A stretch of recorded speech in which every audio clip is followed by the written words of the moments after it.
You ask Tiger to solve.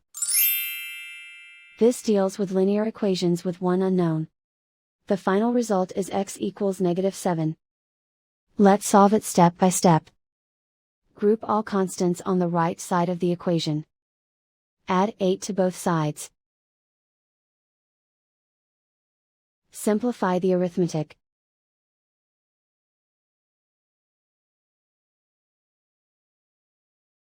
Isolate the x. Divide both sides by -5. Cancel out the negatives. Simplify the fraction.